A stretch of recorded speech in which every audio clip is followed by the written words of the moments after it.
Hello and welcome to the Barely There podcast. The boys are back.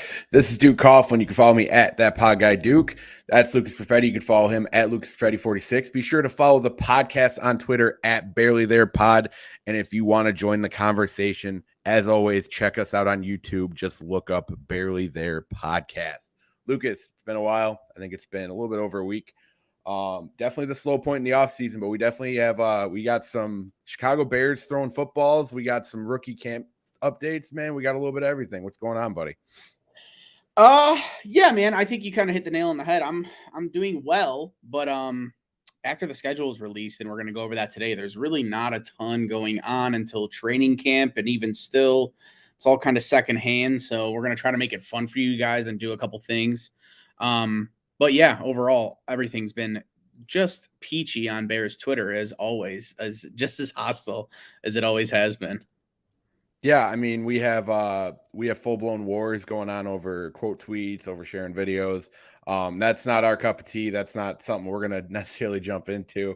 But yeah, I mean, obviously it's been a little bit crazy on Bears Twitter. But I think mostly as far as like people who only follow the Bears as like their Chicago sport, which there's nothing wrong with that. You know, I'm sure a lot of my followers have seen how much I've gotten into like Sox baseball and all that different stuff.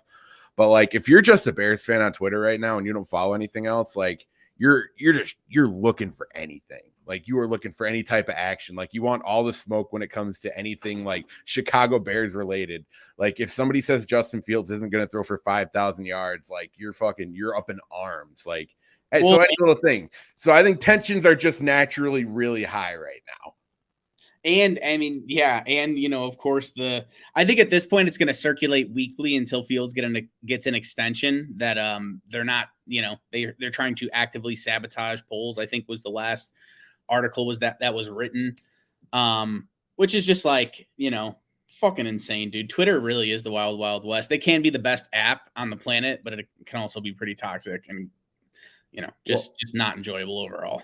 Well, I'll challenge you. I think Pinata Farms is the best app like out there, personally. You guys, after you and the Don turn me on to it, I can't get enough of Pinata Farms. Just plastering people's face on Rocky's videos and shit like that. Like, I'm sure you guys have all, if you follow me or if you like Velus Jones, you should follow me. I'm actually getting a couple Vols fans from Tennessee that are following me just because I post so much Velus Jones Jr. content. So I got people on that breaking. So, I mean, come on now, like, I get it. Like I said per source, but usually, I mean, you know, I got my 1,500 followers and some of my tweets get a little bit of traction, but for the most part, it's just me being a fucking idiot on my own timeline to just entertain myself. And then sure enough, like that blows up and everyone tells me they fucking hate me because I said per source, but really I'm just being a jagoff, you know? So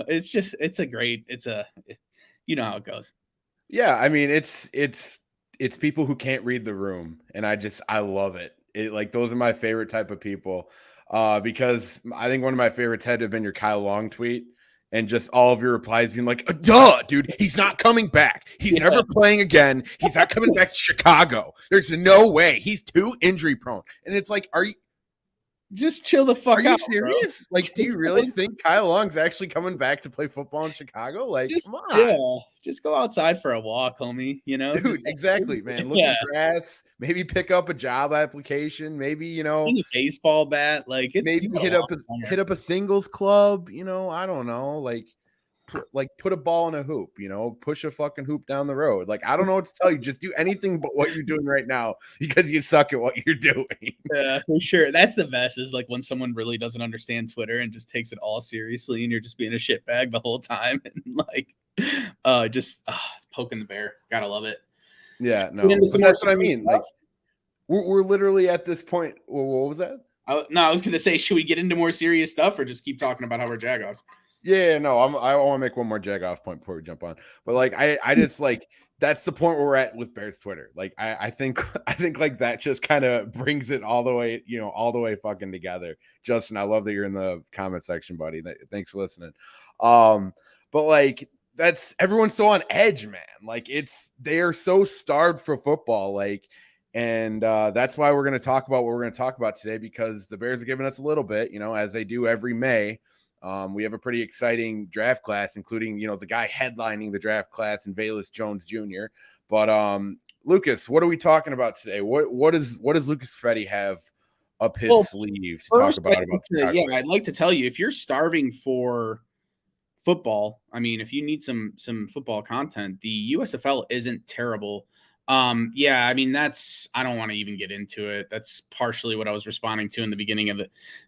I can't, like, sometimes motherfuckers just don't want to accept like facts and logic and stats and just are just like, nah, yeah, you suck. Which is fine. I have no problem just like destroying that in the timeline, but it's not going to get any time in the podcast. Overall, I think one of the bigger things that just happened today was Akeem Hicks posting on his Instagram for like 30 seconds from the point I saw Daniel Greenberg tweet, okay, Akeem Hicks put a picture of him sacking Aaron Rodgers on his Instagram. By the time I went on Instagram and looked at Akeem's Instagram, it was off. So there is picture evidence out there. And yeah, I don't think he's coming. Like, I think some people are saying it's because of the Packers. Some people are saying it's because of the Bears. I think he just was trying to post like a memory on Twitter and like maybe just interact with some former fans and just have a little bit of fun, and didn't realize how fucking really the state of Twitter and the internet in general that we just described and how intense people are. So maybe right away he thought it was like people assume the worst thing. Who knows? Maybe the Bears are signing him. Maybe right now he's going to make me look like the Jagoff and he'll be signed. But overall, I don't see it happening, right? Like, first, he's not an ideal fit in New Orleans. He played in a 4-3 and really kind of had a rough start to his career and had a bit of a rebound type year with Belichick, by Belichick putting him where he should be playing 2-gap and just that's what Belichick does, right? He'll ask someone like a Danny Shelton or someone that's just, hey, first round pick, had a bad year. Why don't you come with us? We're just going to ask you to do what you did in college, and we're going to get some value out of you and flip you for a comp pick. And that's essentially what he did. And he came to the Bears and really flourished with us. That's one thing. And then just look at the average age of the signings that Ryan Poles has made. I don't think he signed anyone over 26 or 27 years old. So I just don't see it happening. If it does, great, but just like with the injury history and him ruling out guys like Jesper Horsted, Tariq Cohen, ton of guys on failed physicals, like, how many games has Akeem Hicks played? I don't know. I would love to have him. Like, I get the sentiment. He was an amazing player for us, like, and a fan favorite, deservingly so. Like, always made plays when he was on the field, but these last couple of years have been rough, Yeah, I mean, kind of speaking as the elder statements of like Akeem Hicks, because like me, dude, I love Akeem Hicks, probably one of my favorite Bears of like the last 10 years, not even for what he does on the field, just for like what he adds to like a locker room and kind of what he adds, like the mentality of being a Chicago Bear, because like that was always the thing I saw with Akeem. The stats were great, the tackles are awesome. When you look at the box score during his healthy seasons, that was always cool, but like he just kind of encapsulated what it meant to be a Chicago Bear. And that's something we hadn't seen for basically until Urlacher, Briggs, Tillman all left. You know what I mean? That was lost for a while. We didn't really have that guy. Kyle Fuller could have been close to being that guy. He was a good shutdown corner, but he was never really that vocal leader. He was never really that like guy that you just kind of saw heating up during a game to where he's just got that. And I'll get owned for this. That's fine because it's not a metric you can fucking measure, but like he has that dog in him, bro. Like his fucking dog overall on Madden is 100.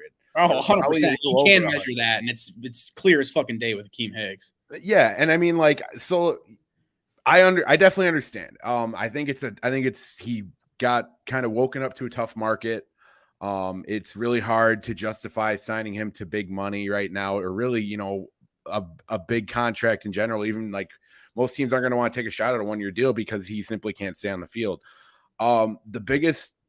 The only way I'd really want to see Akeem come back would be at the right contract number, which would probably be around the vet minimum, a 1-year deal. Maybe it's just a little bit of like, I understand Poles wants to set a new mentality and everything like that, but like maybe kind of carry over with the guys that you want to keep around who were with last year's team, because like I guarantee Roquan Smith vibes with Akeem Hicks. You know what I mean? I guarantee Jalen Johnson eats up the shit that he says. Eddie Jackson, those types of guys, they kind of want to see a lot of out of this year. Plus, it would have to be with his role as well. You wouldn't sign Akeem Hicks to start. It's simple as that. You wouldn't sign him to start. You'd sign him to be the occasional pass rusher, to be that I guy up wouldn't hate him front. there because we do need some more interior pass rush. So like I could see that for sure. I don't hate that at all, really, because he's Yeah. always been an effective pass rusher throughout. And I think the less you keep him on the field, the better. You know what I mean? Because I don't think you're going to see him if he does come back on the first 2 downs. I just genuinely don't see that. I see him as like the situational pass rusher. Maybe a guy's having a tough game on 3rd down. You know what I mean? And he just can't get to the quarterback. Well, you got Akeem out there, and Akeem is a guy who I feel like could accept a role like that. He wouldn't be someone who would be like pushing to start. Obviously, he's a competitor. Like that's what we love about Akeem Hicks. He will always compete. He'll always want to be that guy, but he seems like that guy who can take a step back, realize his role within a younger team, and just kind of help them get to that next level. Because, dude, I'm telling you, Akeem Hicks loves being a Chicago Bear. He loves the city of Chicago. And when you're getting to about the point of his career that you're in, and you're not getting the money offers, you're not getting contending teams really bothering with you, there's something to that. And honestly, if Akeem were to come in, play that role, and kind of help build the next era of the monsters in the Midway and the cheesiest like line ever, he would be beloved in Chicago even more than he already is. Yeah, and I see that. You know what I mean? Like for the vet minimum, I would never snuff my nose at that. But I can see him actually coming in and playing that role and being willing to do that because he came into the Bears when they weren't that good. And it's not like we overpaid him. We gave him a 1-year deal. He was kind of down and out, you know? And then he had a resurgent career and he got paid by us as well. So I feel like there is a bit of loyalty there with him. Now if someone's going to offer him $5 million and we offer him the vet minimum, of course, like make the smart decision, Akeem, for you and everyone else. But you know what I mean? Like if it's him choosing between $1.5 million versus $1 million with the Bears, like I think he'll take the $500,000 pay cut. We'll see though. Next thing, what's up? If I could just make one final point here, to kind of relate to Sox fans here, if I can make an analogy of what Akeem Hicks would be, think like Paul Konerko when the Sox signed Jose Abreu, took the step back, was a great guy off the bench, and helped elevate Jose Abreu into the player that he is today. And you can see a guy like Jose Abreu do that with current players. That's just my Sox analogy. I had to toss it in there because it makes too much sense because I think Akeem can be that guy. Okay. All right. Anyway, go ahead with your point. Paulie is beloved in the city of Chicago from a quarter of the city or half of the city. I don't know how it's broken, but it hurt a little bit to hear you say quarter, but I guess I'm not too offended. But I'm a shitbag. What do you want me to say? I mean, here's the thing. I got mad respect for all the true Sox fans, but there was a group of younger kids, probably around my age, that were tired of losing as a Cubs fan and just jumped on that train. And they claimed to be real Sox fans, but they weren't there. They're not lifers. And those lifers, I got mad respect for. But, you know, now it's embedded in them because it's a 15-year transition, but this is not a baseball podcast. Mad respect for the true lifers of White Sox fans, no doubt about it. But let's move into something a lot more positive. Our guy, All Pro Quan, I don't know if you heard this. He was at the Brewers game all day. Jay Fowler, ESPN, reports that Roquan Smith and extension talks should heat up between the Chicago Bears and Roquan Smith. So, I mean, that's like, it should be a no-brainer, but I was getting a little bit worried there for Roquan Smith and his possible future with the Chicago Bears. I didn't know, maybe Flus wanted to bring in his own type of linebacker. Maybe, you know, there's so many factors that go into it. After the draft, I felt a lot more comfortable. During the draft, I was like, this is your best chip right here, other than Justin Fields for how much value you can get. This is your best piece. So if you want to trade him in the draft, I could see you getting max value for him. But after that passed, I was like, okay, he's definitely going to just light it up this year, even if he doesn't get an extension. And I was actually a little worried too, right? Like, how could Ryan Poles give an extension to a player that he's never truly evaluated in-house? Like, he's never really had those meetings with him. For Ryan Pace, it's a no-brainer. He drafted him, saw him develop, really, you know, I just saw it going either way. We don't know if this is a true report, but it's well deserved. And yeah, I think it should happen. I think it should happen before the season starts. Yeah, obviously 2 absolute all pro Quan guys right here. I actually did see that while I was at the baseball game. I actually posted a not safe for work tweet about it because I was just that damn happy. But like I kind of had a feeling once once they started talking to Roquan in the offseason and, in interviews and whatnot, and they started getting him into the building, and he kind of started talking with Eberflus, and they discussed like what kind of went on with that whole idea. I really believed that Roquan's staying. Like I think that killed any idea that I thought he was going to get moved. When you hear Matt Eberflus talk about what he wants on a defense, like, and I said this when Eberflus was kind of really talking about his philosophy, you think of Roquan Smith. Like, that's the first guy you think of. And Matt Eberflus, being the defensive mind that he is, and being a guy who can, understand what defensive talent is, especially when you have it in front of you, I had a feeling all I was going to take was just see Roquan on the field, see him kind of mess around in this system, see him interact with his teammates and show the leader that he is. Like, Roquan is going to be the leader of the defense this upcoming year. It's going to be unquestioned. And I think Matt Eberflus will go to Ryan Poles, if he hasn't already, and be like, listen, I don't want this guy going anywhere. I need him. I want to set a tone in my football team. I want to start a culture, and that guy, Roquan Smith, is going to start that culture, because I truly believe Roquan is that guy. He's positivity. He's intense. He's the unquestioned leader. Like, I don't even have to sit here and explain it to people, because they should be able to see it from what Roquan Smith has already shown in his career. Well, he's just always around the ball. He's never stopping. Like, you don't see it. Like, you want to hear talk about loafs and bullshit like that. Like, you don't see him stop moving his feet ever. He's never taking plays off. Like 100 miles per hour always. Yeah.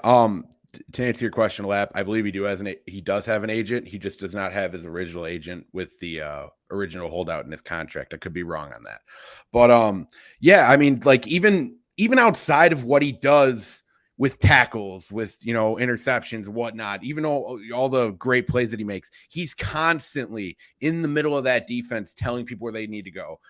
Making sure everyone's in the right spot. He's fucking John, dude. Roquan isn't totally a vocal guy off the field, but when you watch him on that field, dude, he's constantly talking. He takes over for sure. Constant communication. Like, if someone's not in the right spot, you see him moving a defensive tackle inside when they or outside when they should be in, or inside when they should be out, or whatever. You know what I mean? Like, Roquan's on top of that type of thing. And that's something you can't teach, man. That's a mentality. And that's the type of mentality that they drafted in Roquan Smith. And that's what made him so dominant on the college level. So, honestly, obviously, there's always those talks about, the burner accounts on Twitter with 10 followers. They're going to talk about, well, you can get this for Roquan Smith if you trade him right now. That's fine. Like, if you genuinely want to ride that train to think that the Bears are going to trade him, go ahead. But I truly believed that once they got him in the building, and Ryan Poles and fucking Matt Eberflus got a chance to meet Roquan Smith and see what he was all about, I guarantee they've already fallen in love with the fucking guy. And the announcement that there's going to be some talks heating up, I think it just makes too much sense, man. I would not be surprised at all if there was a deal done by week one. Well, and you'd think like a few people on blogs and podcasts notice right away, like, hey, man, Darius Leonard produced a fuck ton in the role that Roquan Smith is going to play. Like, his price tag is going to shoot up. Now, would we rather try to lock him in for maybe 19 to 20 mil? Because that's what we're talking. He's probably going to be right around 20 million. He might be up to 21.5, something like that. Could come down to 18.5. Who knows? But you got to think too, with agents and what's it called? They're not negotiating on like good faith and like, hey, we know you're going to do good.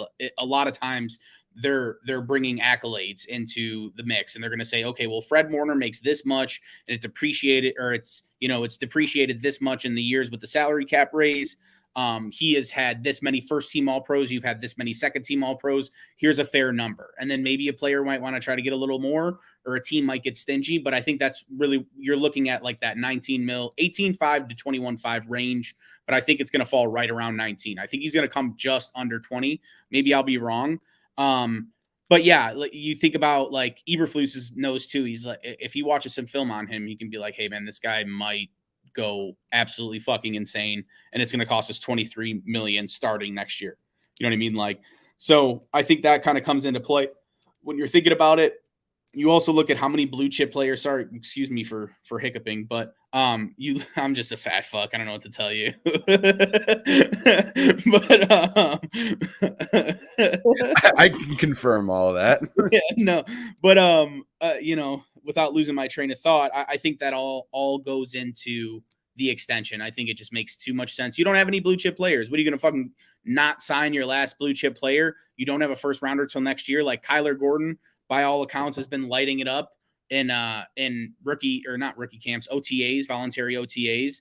Like that's awesome, but you don't have any blue chip players on your team right now. Justin Fields is a prospect that can be that type of player, but you know, there's no other top 3, top 5 at their position players on this fucking team. So for you to give that up without having anything to replace it, like especially when you have all that money in the books, it would be absurd. It would be absolutely absurd. Just because it's someone else's guy. It just doesn't make any sense. So yeah. Well, kind of jumping on that, Lucas. I like the point you were making about potentially even saving money by signing this deal now, whereas we would have to deal with it down the road. This would also save us from having to play the franchise tag game, which is honestly something you don't want to toy around with, especially with a guy who's like at the top of his, one of the tops at his position. Not having that franchise tag available for like another player that maybe goes off this year or something like that. It's just flexibility to have down the road.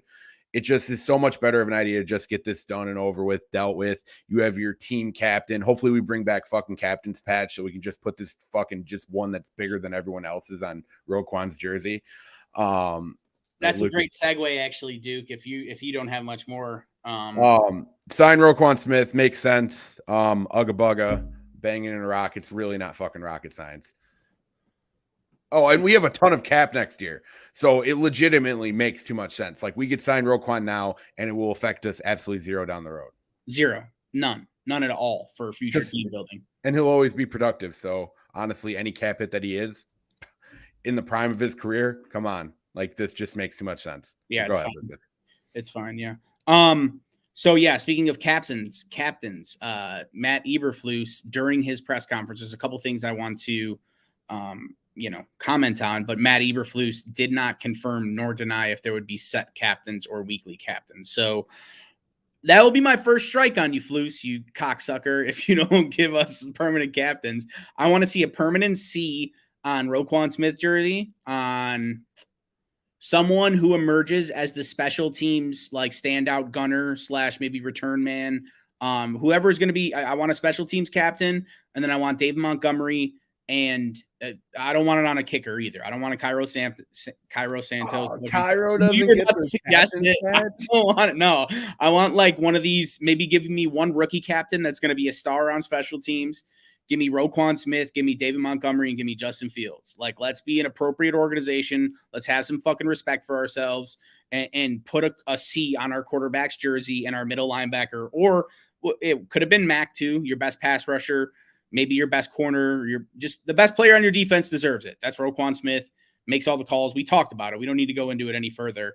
But yeah, that's one thing that came up. I think he just kind of hasn't thought much about it. It's funny because I had a thread come out about the Bears' state of the franchise. It's my pinned tweet. So if you want to read through it, please go through. I'm not going to read every text to you. But that was one of my points, was that we're going to have 2/3 of the units be efficient this year. Special teams is going to be good.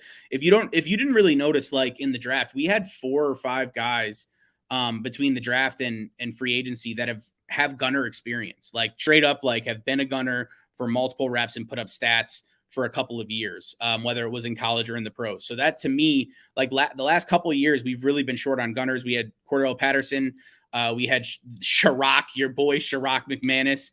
Obviously that dipped out. But after those guys, we really didn't have anyone to replace them. And even like a couple years ago on returners, right? We had fucking Anthony Miller fuck his shoulder up at the last game of the year. I think it was the Saints game. Because he was out there returning kicks like random people experiment. So that's one thing. And then in his opening remarks, he talked about how he wanted to be efficient on special teams. And before we get into our schedule predictions, I think the whole thread is about how we need to keep a level-headed, just a level head going into looking at this schedule and what the possibility is. I'm sorry for not being able to speak English, but just have a level head looking at it, because you really look at this defense, like, what did we lose? Mac was out the last 10 games. Defense was still pretty good. Wasn't great. Our biggest problem was secondary. You fix that with Kyler Gordon and Jaquan Brisker if all goes well. So your pass rush, you still have Travis Gibson and Robert Quinn. Those were the guys that were there at the end of the year. Lost a couple linebackers, but who was it? Alec Ogletree. He had a pretty good season, but they picked him up because Robert Quinn's sister was running in a race, and he just came to watch the race with Robert Quinn. They signed him off the street. Like, that wasn't a huge signing. Danny Trevathan, kind of like an Akeem Hicks, definitely the heart and soul of the defense for that turnaround. Took us from those just awful beatings we were taking and losing by 45 under Mark Trestman to teams like the Packers and the Saints and the Patriots, like awful games, like took those defenses and turned them around. So I see why we have a sentimental attachment to them, but we didn't really lose that many guys. Eddie Goldman was out the year before, and that's you're talking to a huge Eddie Goldman fan. He was attracting some attention and getting towards what he is towards the end of the year. You could tell that the year off hurt him, but it's not like we lost a ton of these guys. We had a bunch of sneaky additions with Justin Jones, Muhammad, Nicholas Moreau, the kid from Tennessee that plays slot corner, and then you bring in the draft picks, two of our high-end draft picks. I think this defense will start off a little rocky and have the opportunity to become top 10. I think they have the talent and the coaching to do so. I think right now, if you look at this defensive talent and compare it to what the Colts had, it's better. Like, it really is a better defense from top to bottom. They have a lot of role players or guys that Bears fans would be down on. A lot of guys that are like, who is this guy? You know what I mean? Kenny Moore came out of nowhere. He was a UDFA. Darius Leonard was a second-round pick. That's probably their superstar, but they were using guys like Xavier Rhodes last. You know what I mean? Like, they don't have like the pieces that the Bears have right now. So I think we're underselling the current talent that the Bears have. And then we're also God, this fucking fan base is insane, bro. Cause they'll tell us, to other Bears fan, we fucking suck, dude. We are terrible. We don't have one receiver on this team. We are dog shit. And then the second someone else outside of Chicago says that the Bears suck, everyone's like, oh my God, is this guy for real right now? Do you realize that Velus Jones Jr. is the next Julio Jones? Like, do you understand who you're talking to right now? We are going to win 11 games. It's just fucking blasphemy, bro. So that's my whole idea behind the thread and behind this press conference, I think, is just keeping a level head. And it looks like, that's what Flus is doing. Go ahead. Yeah, no, 100%, dude. I think I do highly recommend anyone to go read that thread. But I really like the points you're making about the defense, because I'm pretty damn bullish on the defense, man. Like, I'm feeling pretty good about it. I think there are obviously going to be question marks. And, as much as I love a guy like Jaquan Brisker and Kyler Gordon, obviously there's, a little bit of the unknown with those two. But even with that, I think this team has far more depth than it had last year. Sure, we don't have the star power of a Khalil Mack. That's obvious. And maybe we don't have as much of a... Other than Roquan Smith. Zero names. Even Jalen Johnson's not a name right now. Yeah, that's what I mean. But that's fine. Honestly, that means you need to check your ego at the door. You're not this big time player. Roquan's the guy that's going to make all this work. And, but anyway, I really think there's a lot of talent on this defense. And I think there's a lot of depth. Like I said, fresh players play great, and players who don't have to think play fast. You know what I mean? And I think Matt Eberflus is going to keep players who know the scheme on the field. Obviously, he's already preached, getting to the football, all that stuff. You can look at that as coach jargon, and that's fine, because it probably kind of is. But it seems like there's an expectation to be able to play on this defense, and that wasn't something we necessarily had last year. It was a lot of, we need the best fucking guy possible, regardless, or otherwise we're going to drown at a certain position group. Whereas, dude, Matt Eberflus is like, listen, man, I want my guy out there. Like, I want you to play a certain way. You know what I mean? I want you to be able to do your job within this defense. I don't need to feel like I'm forced to play anybody. I want to be able to play the guys who belong on the field, compared to being so desperate at every position. And I think that speaks into what Ryan Poles did in the offseason with who he signed, brought in. You listed some of the defensive tackles. It's just, there's bringing in a lot of competition, and we're even seeing that on the offensive side of the football. A lot of people are really down on the offensive line, and I'm not gonna lie, dude, I'm not jumping for joy with what we did on the offensive line, but dude, we're gonna have so many camp bodies that are above 300 pounds in the offensive line room during training camp, and that's just such a good thing, dude, because competition breeds intensity. It breeds stars, man. That's how you show up in this league as an undrafted free agent. Nobody understands that more than Ryan Poles, man. You go in there and you're like, we don't have a starting five on the offensive line right now. We have like 15 to 20 guys in this room right now. 5 of you are going to make it. The rest of you probably aren't. Who's going to take these fucking spots? And, I love that. But that's what it feels like. That's why it feels like Poles went so hard at getting a lot of these offensive linemen. He brought in guys who have started a lot of NFL experience, and he brought in a lot of guys who were raw coming out of college. And it's a lot of guys who, this is your shot, man. Like, this is probably the best shot you're going to get, especially for a lot of those drafted rookies and some of those guys that maybe we signed. I'm not saying the offensive line is going to be pretty this year. We might not even be that great on the offensive line, but it's trying to build that idea in their head that we are going to bring people in constantly until we figure it out. It's not going to be, we're going to fucking move defensive tackle to our right guard and start him for fucking 10 games a year. You know what I mean? It's not going to be any of that. It's going to be, if you're not making it and the guy behind you isn't making it, you're gone. You know what I mean? We're going to be quick to pull this fucking trigger to get another guy in there. And I think that's the exact mentality that Ryan Poles has gone with. And we could see that in multiple places on the roster. Well, and you can call me a psychopath if you want, but I'm not going to lie. Like, I think there are trigger events that seem small, but make fucking huge things happen. And I think realistically, one of the biggest issues and mistakes that Matt Nagy made in his entire tenure was after having a successful 2018 saying, hey, we don't need to upgrade any spots at all. And I get it. They were kind of cash strapped. Whatever. But they said, hey, listen, 2 weeks into training camp, because we're not getting as much training camp, we're going to break the 22 starters off and start getting ready for Green Bay. That told every single person on that team. And I said, it's kind of fucking crazy that a bunch of people had drop-off seasons in the same year. And it's like every single person from 2018 that had an excellent season did not build on that after that. And that's because you had no one lighting a fire under their ass. I love the strategy, and I think it's a low-key strategy that they're doing.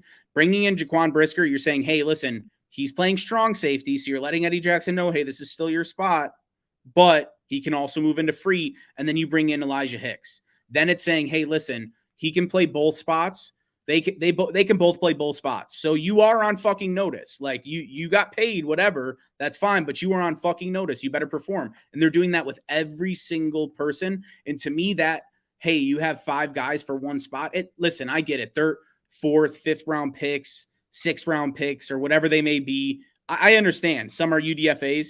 Doesn't matter, dude. You can go through every fucking draft and find a gem. And to me, if you're saying, hey, listen, we got 4 guys in the draft with elite traits that can play multiple positions, other than Kramer, really, and saying, hey, listen, there's one spot. I'm throwing a stick in the fucking middle of the room. One of you guys grab it, sharpen it, and fucking, hunt for your kill. Like, take that spot. It's only going to breed an animal. That's all I'm saying. Like, it's not crazy at all, Lucas. Sink or swim. It's that simple. And like, why I'm not bothered by that at all, because like, I love guys like Roquan Smith, but you know what? If you have this mentality in the locker room, you don't have to worry about a guy like Roquan Smith, because even if you like toy with the idea, if Matt Eberflus were to stand up if you were to stand up in the locker room and be like, I want everyone to earn their job today, Roquan Smith's going to earn his job. Jalen Johnson's probably going to earn his job. Guys like Kyler Gordon, Jaquan Brisker, and truly, I believe Eddie Jackson, they'll earn their job. Guys like Cody Whitehair, they'll earn their job. Darnell Mooney will earn his job. Justin Fields will earn his job. Dave Montgomery will earn his job. You know what I mean? The guys who are going to earn their job and respond to that well, you don't have to worry about them at all. You know what I mean? So that's not the guys we're worried about. We're worried about the guys who maybe they have a little bit of an inflated contract and they think they're going to start this year. Or even, dude, just like, I'm sorry, go ahead, keep going. No, my biggest thought is like, I think they're going to try to wean out the guys who think they're expecting anything to be handed to them type thing. You know what I mean? Like, they're going to tell everyone, earn your spot, prove you belong on the field at all times. It's one of those things, because when you're talking about that example, and I'm really glad you brought this up, because this is a great fucking point, Lucas, and I really like that you brought this in. But I thought about that for years, bro. But Matt Nagy, like, separating those 22 guys as his starters, that just that, dude, it makes people complacent. As much as you don't want to admit it, it makes people complacent because they think they're just immediately in for that job. And even if they are, even if you already have it set in your mind that they're going to be number one on the depth chart by the end of training camp, don't fucking show that at any point. Make sure they're constantly busting their ass in training camp to prove that they're it. Like, this isn't like 40-year-old fucking Tom Brady where he just has to show up. You know what I mean? We don't have any of those guys on this team. We have zero of those guys on this team that can just show up and go through the fucking motions, because the guys that could maybe get away with it, we already know aren't going to do that. And that's why they're so great, aka Roquan Smith. But we need to have 22 guys on the field who will never go through the motions. They will be playing balls to the fucking wall every possible second.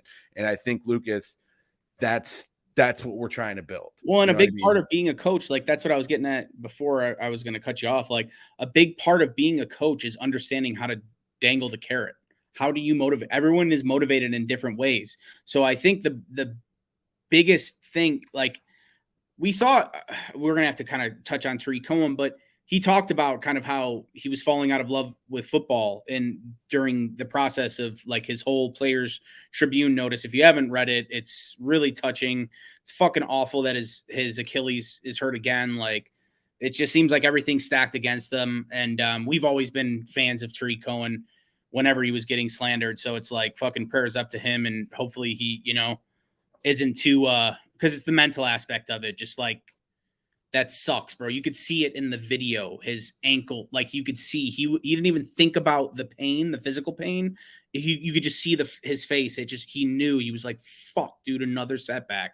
So I'm sentimental to that, and prayers up to Tariq. But I think at the end of the day, like when we're talking about it from perspective of motivation, not everyone's in love with football like more than the money. A lot of times, like you look at guys, like sometimes they're introduced to the sport late. Sometimes they fall out of love with football. Maybe they love football and they got tired of the politics of it, and just how free agency works in the media. Like, not everyone loves football more than their paycheck. So if you give guys paychecks and don't keep the fire under their ass to keep earning that paycheck, that's it, bro. They're not gonna perform at a high level. It's that simple. So no, the competition, that's something that stuck out to me since that day. I was like, what do you mean they're breaking off 2 weeks early? Like, I think I might have been excited for it at first, but then like very shortly after, I'm like, wait, you're just telling all these guys their jobs are perfectly safe. Like, because you think about it, you fight for targets as an offensive weapon too. Like, that's what's going to get you paid. And if you're getting all the targets, why would you put those extra reps in? Why would you get that extra lift in? Just doesn't make any sense. You already know you're closer to that next payday than anyone else on the team. And it doesn't look like they're going to allow for that. And we saw that kind of like with the hierarchy with Rashad Coward, Riley Ridley, a ton of shit. Anthony Miller going up and down on the depth chart. I don't know. Let's not get back into the Matt Nagy era. Should we jump into there's really nothing else that stood out. I know there was a little bit of Jalen Johnson shit too. Him saying it's kind of like a complete reset. People were kind of implying like they don't think he's staying for the long haul. I don't think we need to worry about that currently. If they upgrade the position, they upgrade it. If they don't, then they could re-sign him. He looks like a good player. Like, I think it's a little bit much to overreact to that. If you want to touch on that, Duke, before we get into the schedule release. I'm going to keep it real fucking short. It's currently May 18th. We are like 2 months away from training camp. Jalen Johnson will be on the roster the entire season. He will probably start. It is way too early to think about any of this shit. He's under contract for the next 2 years. Like, this isn't some, I'm pretty sure just played his second year, right? This is going to be going into his third. So he'll have another year minimum after this. Like, it's way too fucking early to be thinking about this. Like, that's why I hate this time of the year, Lucas. Like, just because we're like, and I'm not saying us, because I think I take a lot of pride, and I know you do, in not grasping at straws constantly. But what I see from a lot of this fan base is like any little soundbite, they're like, oh my gosh, this is an indictment of fucking Jalen Johnson. And it's like, it just sounded like a coach talking about a player he wasn't totally familiar with. And it talked about a player who is entering his third season and entering his second fucking defensive playbook. You know what I mean? Like, it's a reset. It's something that he's starting over with. It's something new to him. This is the first new thing he's had to deal with since he was a rookie. So, I mean, whatever. Like, it's just guys being honest, you know. I don't know what else. I don't know what else to tell you. Like, if you're buying into this shit, like, I got some like oceanfront property in fucking Kansas for you to check out because it's like an incredible deal. Like, let me know You're a after the show. dickhead. Oh, I haven't heard that. That's like an old timey saying, bro. Oh, you're an asshole. Pull up. I don't even care, dude. Because I'm sorry if you're buying into stuff like that. Like, I got nothing for you. But yeah, go ahead, Lucas. Give us a breakdown how you're feeling about the schedule as I get it set up here on the screen. I guess if we're gonna start from the top, I really like the idea of playing San Fran week 1.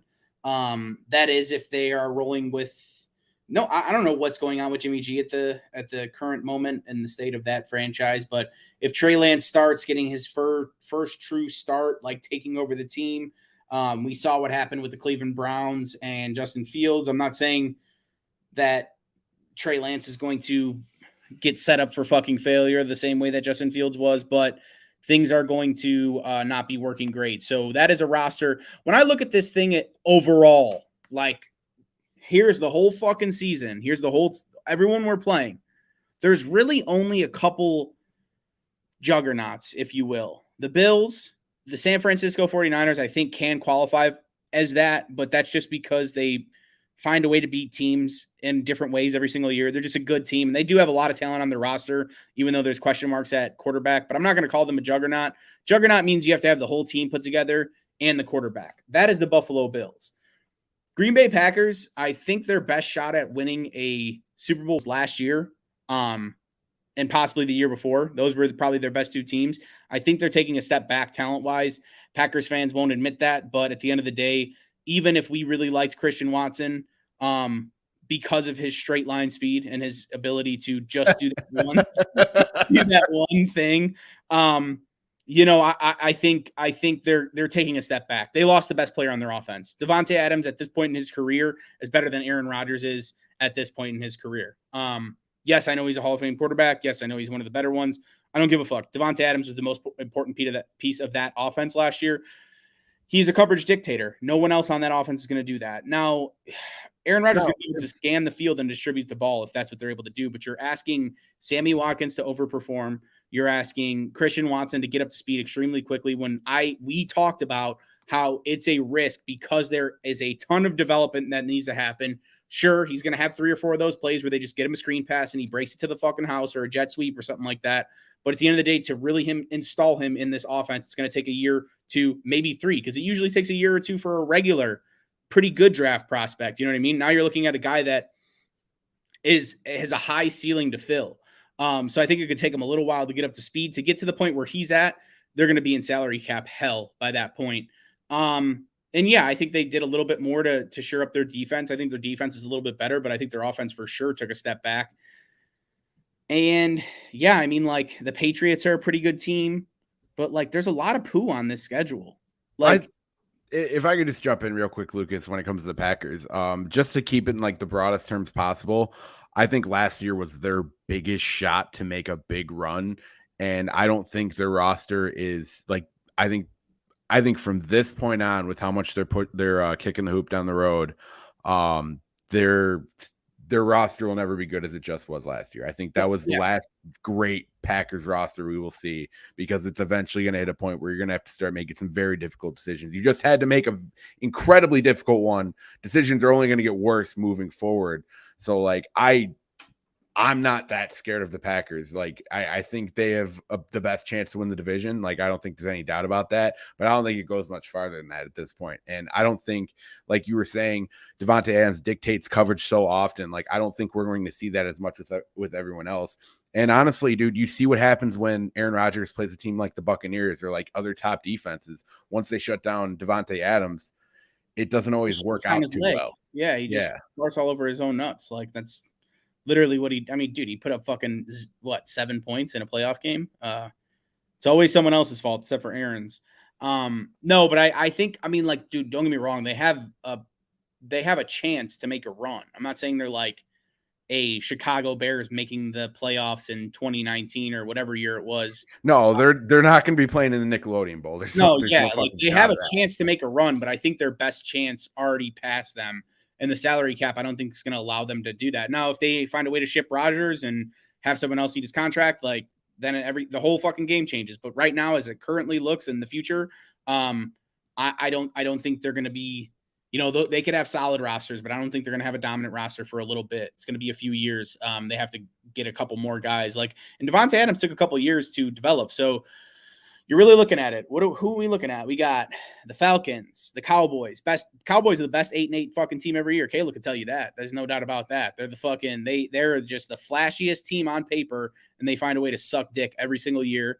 The Texans, I love you, Lovie Smith. I think they actually made some great moves in the draft. I still don't think they've closed the gap. The Giants, everyone's talking about the Giants. Sean coming in hot. Oh yeah, you threw that up already, dude, Sean. That's scathing. That's scathing. I love that energy though. That's some big balls right there for sure. No doubt about it. But you really look at this schedule, San Fran catching them week 1 is huge because we don't know if Trey Lance is starting. I think that's a game that Bears can steal, and I'll say it like that because they do have a better roster top to bottom. Texans, Giants, it's great. Jets had a lot of picks in the first round. Falcons had some picks in the first round. Also have the old Bears current roster. The Lions twice have a lot of picks in the first round. We see those names at the top of the first round every fucking year because they usually get dick stomped throughout the year. So I'm not going to give them the benefit of the doubt until it's oh yeah, it looks like they're going to be good. You go through the quarterbacks, okay? Either Jimmy Garoppolo or Trey Lance. Davis Mills, who was actually a surprise in that draft and should have been drafted way fucking higher. He played pretty well towards the end of the year. Daniel Jones, dog shit. Carson Wentz. He might throw 4 touchdowns. He might throw 4 picks. You know what I mean?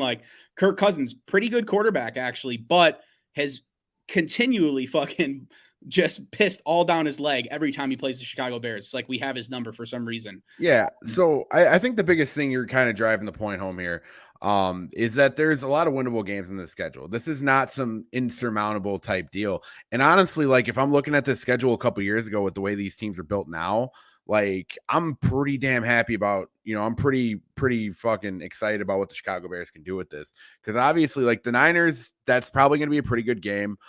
Depending on if they do start Trey Lance, dude, we still really don't know what Trey Lance is. We've only seen flashes. We don't know if he could come in and be good, dude. Trey Lance is exactly what is a quarterback prospect version of Christian Watson. Well, dude, we could completely walk in and dick stomp him. You know what I mean? It's the Niners are a very winnable game. Green Bay, I feel our best bet. We're not going to sweep Green Bay this year. I think we can split. I don't see us beating them at Lambeau, but I could very much see us beating them in Chicago. That's going to be our defense having to show up, and that's going to be Justin Fields taking a big step forward. But that'll dictate a lot of that. Texans, not worried about that at all. Like you said, love Lovie Smith, all that. Giants, please. Minnesota, I think we're going to start getting back to destroying Minnesota. Personally, I don't think they're that good. I think they have talent in a lot of different positions, but all you got to do is get to Kirk Cousins, and that game is fucking over. Washington, I'm still not sold into what they're doing over there. I love Ron Rivera, but they'll probably give a pretty good defensive performance. They'll make Justin Fields work for it. But if Justin Fields is rolling by week six, man, I'm not worried about that at all. And I'm really not worried about Carson Wentz in his current state. New England, that's going to be a toughie. I think it's a winnable game, but I think it's one that is going to have to be perfectly executed. We're going to have to see the best of Matt Eberflus in week 7. And that's going to be a good test. If we beat New England in week 7, we're on cloud freaking 9 as a fan base because we're feeling pretty good about us. Dallas, I feel Dallas games can just go so one way or the other because, in all honesty, when we completely destroyed Dallas a couple years ago in the Mitchell Trubisky game, we had no business beating them. They should have killed us. Their defense is one of the best in the league, and we just stomped all over them. So you never know what the hell you're going to get out of Dallas. So that one's personally a kind of a toss-up for me, but it's a winnable game. Dolphins, I don't buy the hype with the Dolphins yet. They have a lot of star talent, but they remind me of the early 2010 Philadelphia Eagles personally. Lions, we should sweep the Lions. I understand they might have some new talent, but we need to beat the Lions. That's going to be another big step.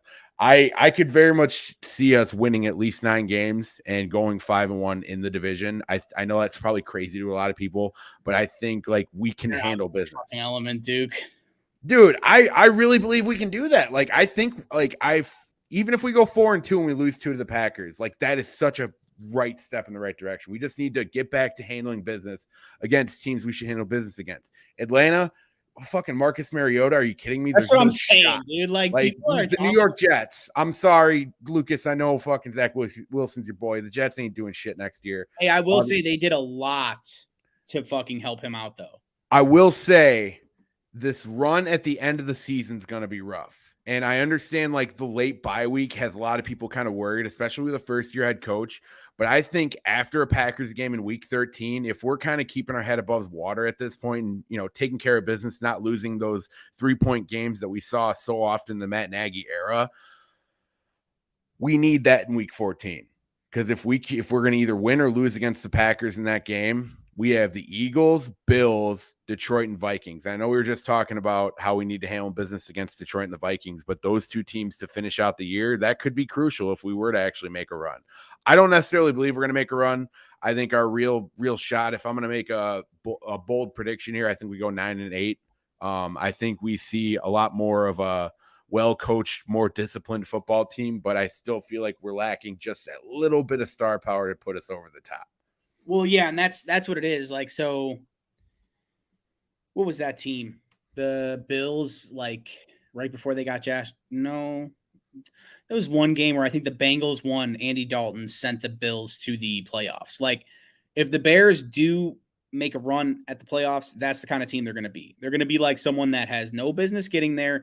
I'm not going to sit here and try to sell you and say the Bears are this great Nickelodeon Bowl for sure. Yeah, like they're not this great roster top to bottom or anything, but when I look at all these other teams, like I don't see a 9-8 prediction being out of bounds. I'm not going to give them that many wins, but what I was getting at the beginning is how many teams are truly better than us top to bottom roster wise. Like I understand some of the New York had 2 big draft picks, but the kid from Oregon was slipped. He was supposed to be number 1. Like he was the number 1 going into the season. So maybe there's some problems there. They've drafted a lot of fucking busts in the first round recently.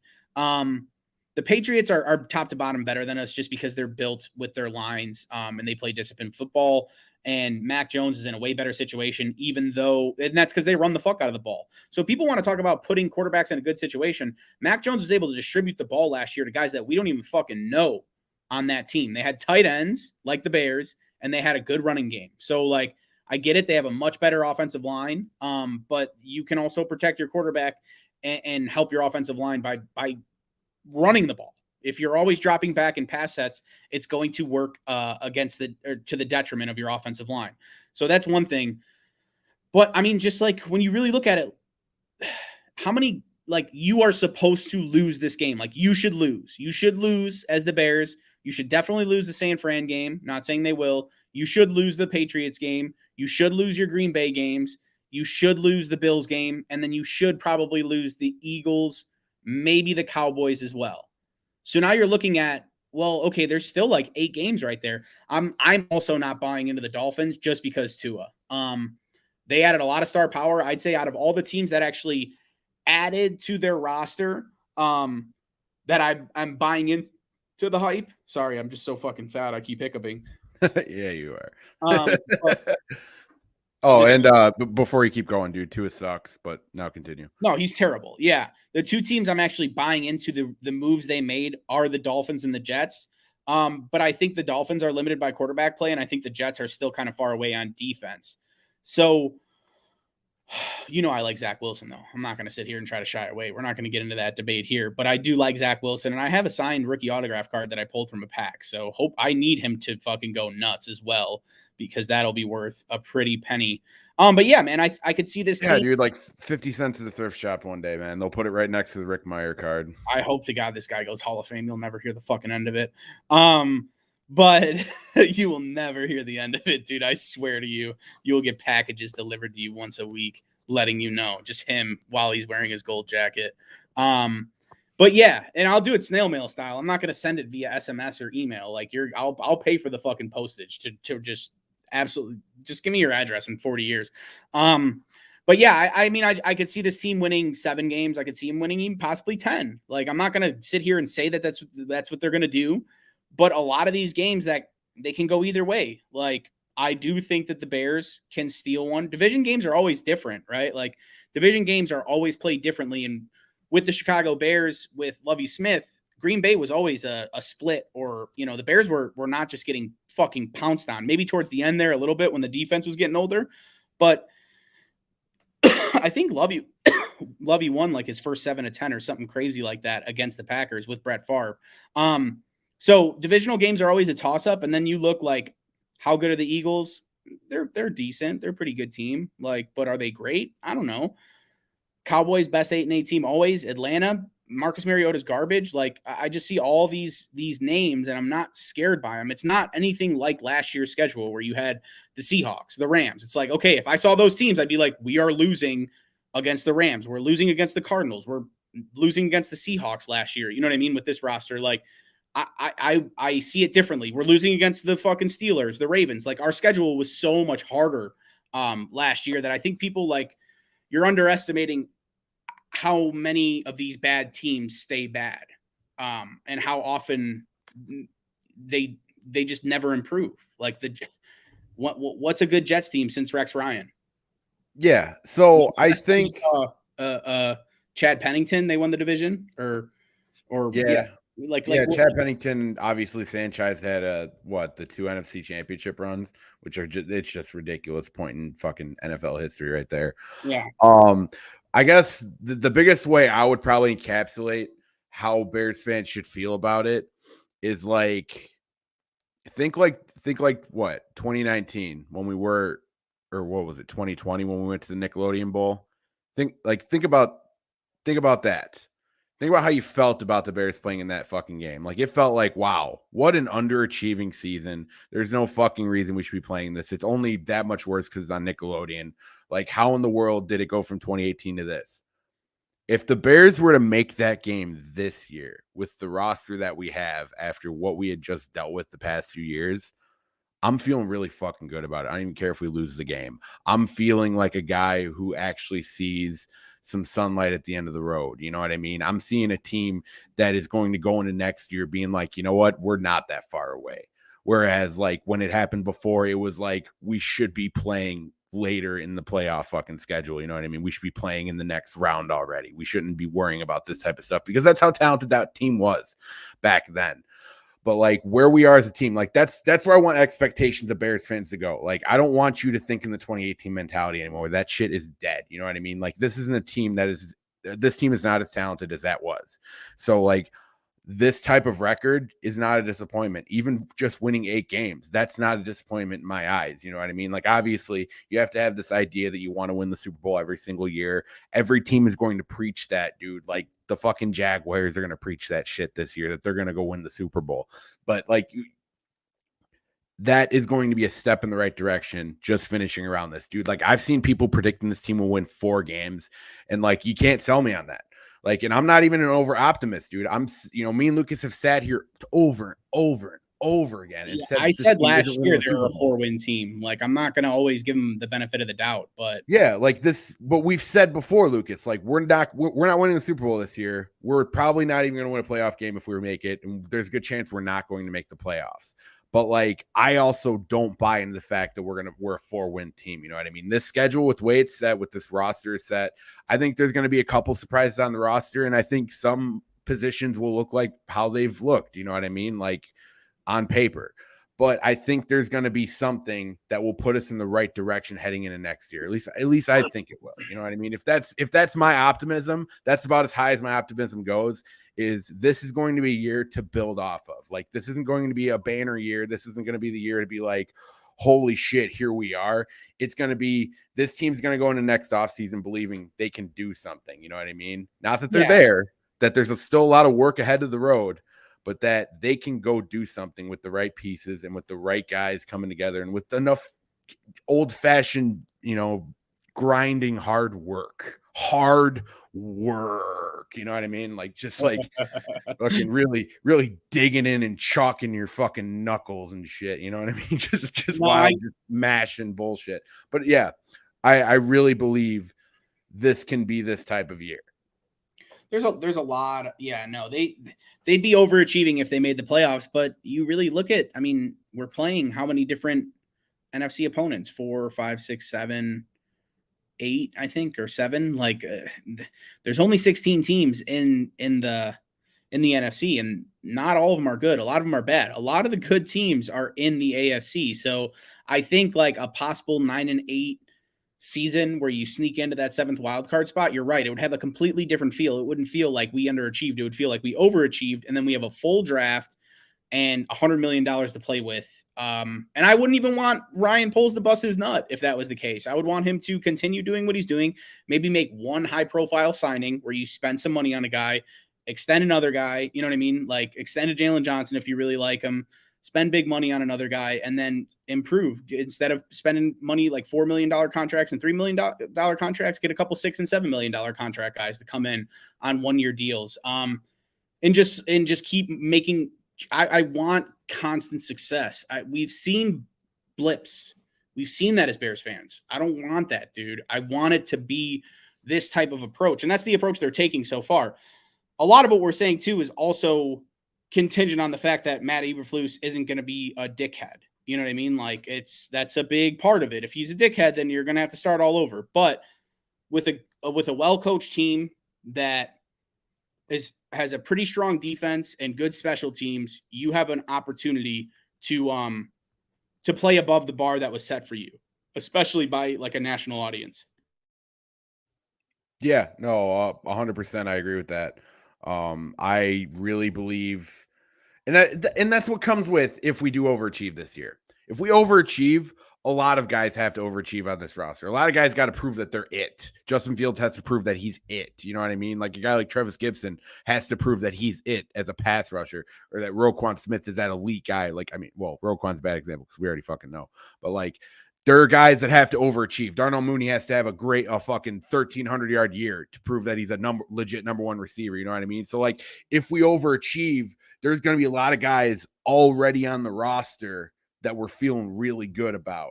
So like you said, instead of busting your nut and going out and getting fucking trying to get like 4 all-star players at like $15 million a year, you can get supplemental guys that can come in and know how to play winning football, guys who are going to be starting on most teams in the NFL, but they're not a fucking superstar. You know what I mean? Yeah, maybe you make one of those signings at a position of need that has proven that nobody stepped up to take it. But overall, you want to supplement that type of talent if we do overachieve. Like I said, dude, this could be a discussion we're not even having because the Bears could, completely shit on their nuts. We've seen that before too. But like, if they overachieve, we're feeling really damn good about a lot of players on this roster. That just that comes with it. You know what I mean? Yeah, I think in conclusion, this schedule is not. It's not anything that we should be scared of. That's for sure. And like the whole getting predicted to be the first overall pick, that's asinine, bro. That is like these 3 win. I saw a video out there that said the Bears could go 0-17. Like, get the fuck out of here, bro. I will say though, if anybody should be scared, I need to show you this real quick because this is something I've been trying to keep an eye on for sure. If anyone should be scared, it should be of Julio Jones' well-being, because he is not tweeted since Velus Jones has been drafted by the Chicago Bears, which is very alarming, very concerning. Someone should check on Julio Jones because his father has entered too. Yeah, Velus signed his contract. Julio's still a free agent, wouldn't you know? Yeah, it's like the master finally beat the student. You know what I mean? It's just a terrible look for Julio Jones. Please let us know that you're good, bro. Velus Jones is officially the best Jones in all football. That includes all of them. So Marvin Jones Jr. Yeah, all of them. Reach out, brother. But yeah, man, that's all I got. I just said I wanted to remind everybody that Julio Jones. We'll be on Julio watch every episode till the end of time. Yeah, I'll do, especially the offseason, because we basically just mashed it out talking about nothing for an hour, and here we are. That's it, dude. You want to close us out or what? Yeah, I think it's probably a good time. Yeah, so if you enjoyed what you just heard, try to review us on Apple, Spotify, any of those things. I'm pretty sure Spotify has a rating system. I don't know if Google Play does, but that doesn't matter because we're not on Google Play. Full fucking shit, dude. I'm not gonna lie though, I might start looking back into getting us on Google Play because you never know. I don't want to leave out the people who live in the fucking Stone Age. I watch the Flintstones growing up all the time. Like, I get it, but but anyway, if you like the show, subscribe, Following us on Twitter is a great step. Subscribe to us on YouTube. Sean Maddock with the comment of the day, buddy. Subscribe to us on YouTube. Join the conversation. If you're listening on a podcast, like jump in the conversation every once in a while on the live show, man. Like we'll chop it up with you. Usually nothing Lucas is saying is that important, so like we'll interrupt what he's saying to read your comment. So no doubt about it. Yeah. But I'm Duke Coughlin. You can follow me at that pod guy Duke. That's Lucas Raffetti. You can follow him at Lucas Raffetti 46. Be sure to follow the podcast on Twitter at Barely There Pod. And until next time, we've been Barely There. Bear down. Bear down.